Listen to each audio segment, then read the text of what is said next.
नमस्ते जी, कैसे हो आप सब। आशा करती हूँ कि आप सब भी बिल्कुल ठीक होंगे। प्लीज़ मेरे चैनल को लाइक और सब्सक्राइब कर लीजिए, जिससे आने वाली वीडियो आप सभी को मिलते रहे। तो शाम के बज रहे अब 5:30। तो जहाँ पर पशु बंध रहे थे वहाँ पर मैंने साफ़ सफाई करके छोड़ दिया है। और फिर मुझे उठाना है इनका गोबर, फिर उसके बाद मैं निकाल लूँगी इनका दूध। तो आइए चलिए दिखाती हूँ मैं। तो यहाँ पर मैंने साफ़ सफाई कर कर झाड़ू लगा कर छोड़ दी थी। जो सारा कूड़ा था वो मैंने एक जगह इकट्ठा कर दिया। और यहाँ पर ये पड़ी है कुट्टी। तो जब 3:30 बजे पशु बाहर बंदा करूँ ना, उसके बाद में फिर मैं गोबर नहीं उठाती, यहीं छोड़ दो, फिर साफ़ करके जब उठाया करूँ। तो यहाँ पर साफ़ कर दिया और गोबर जो कूड़ा था वो एक साइड में करके छोड़ दिया है। तो अब निकालती हूँ मैं इनका दूध, पहले सफ़ेद वाली गाय का और फिर काले वाली गाय का। तो यहाँ पर सबसे पहले उठाना है इनका गोबर। यहाँ गाय ने कर दिया और इधर भैंस ने। तो इसके बाद में फिर निकाल लूँगी मैं दूध इनका, पहले सफ़ेद वाली गाय का और फिर काली वाली गाय का। और डब्बे बाल्टी मैंने रख लिया है यहीं पर, एक बाल्टी वहाँ पर रखी दूध की। सबसे पहले मुझे पशुओं का गोबर उठाना है। जो पशुओं ने गोबर कर रखा था उसके बाद ही फिर मैं इनका दूध निकालना शुरू करूँगी। अगर मैं गोबर नहीं उठाने की तभी दूध निकालना शुरू कर दूँगी तो उस पर नए पेशाब कर कर बुरी हालत कर देते हैं। जो दूध की बाल्टी है वो नीचे से गोबर में गंदी हो जाती है। फिर हम अगर ऊपर किचन में ले जाकर रखते हैं तो जो ऊपर किचन है वहाँ पर भी गोबर जो लगा रहता है बाल्टी पर वो स्लेब पर चिपक जाता है। तो यहाँ पर लग गई हूँ सफ़ेद वाले गाय के थन धोने के लिए। इन थनों को मैं अच्छी तरह से धोकर साफ़ कर लूँगी और जो इसके थन में पावस आ जाएगा तभी उसके बाद में मैं इसका दूध निकालना शुरू कर दूँगी।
तो यहाँ पर सफ़ेद वाली गाय का जो दूध था वो मैंने लगभग सारा निकाल लिया था। बस थोड़े ही दूध के जो थन में डोके फंस गए थे वो मैंने एक हाथ से इसका निकाल लिया है। अगर हम थनों में दूध छोड़ देते हैं तो थिनल्ला बनने का डर रहता है, थनों में गांठ बन जाती है जो उससे थिनल्ला बनता है। तो यहाँ पर दूध निकालने के बाद में जो उसके पैर में नैना लगा हुआ था फिर मैंने वो भी खोल दिया था। उसके बाद में फिर मुझे निकालना था काली वाली गाय का दूध। तो यहाँ पर मैंने काली वाली गाय के पैर में बांधी थी रस्सी, और इसको बोलते हैं हम नैना देना। काफ़ी जगह इसको रस्सी बांधते हैं। तो यहाँ पर आप देख सकते हैं इस गाय के जो थन थे वो मिट्टी में और गोबर में कितने ज़्यादा गंदे हो रहे थे। तो यहाँ पर मैं इसलिए ही अलग डब्बे में पानी लेती हूँ। अगर हम बाल्टी में पानी लेकर थन धोते हैं तो जो थनों में मिट्टी होती है वो सारी बाल्टी में लग जाती हैं। तो यहाँ पर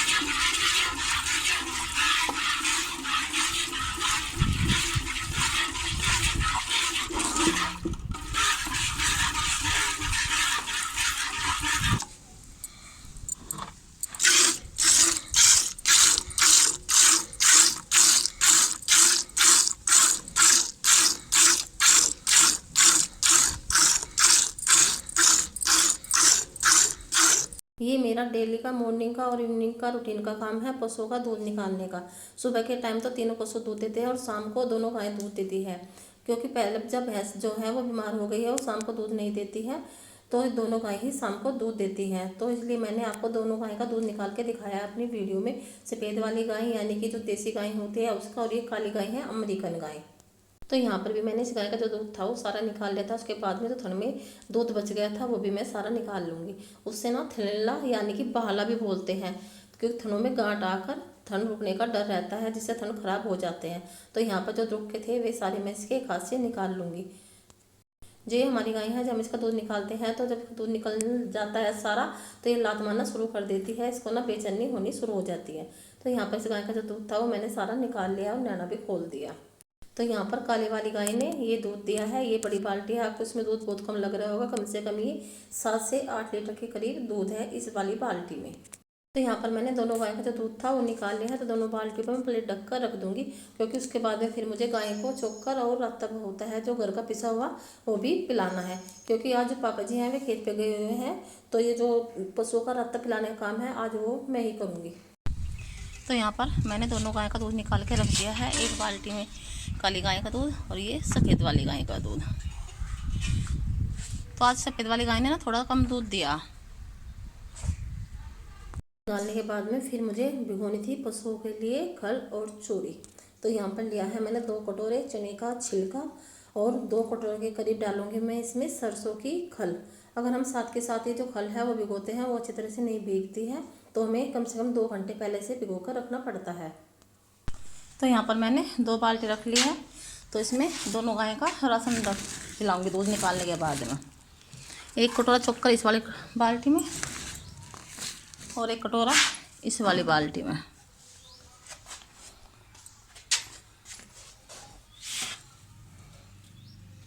और ये घर का पिसा हुआ।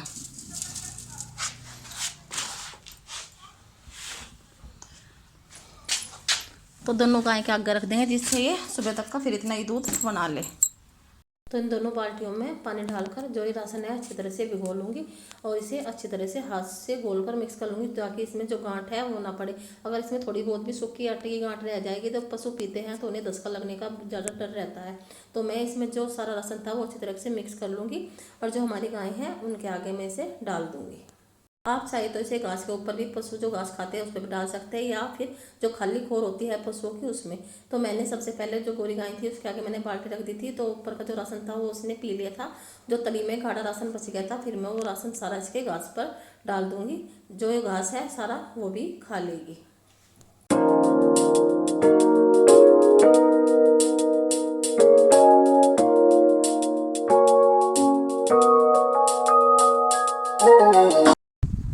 आज की वीडियो में मैंने आपको दिखाया है सफ़ेद वाली गाय का दूध निकाल के और काले वाली गाय का दूध निकाल के।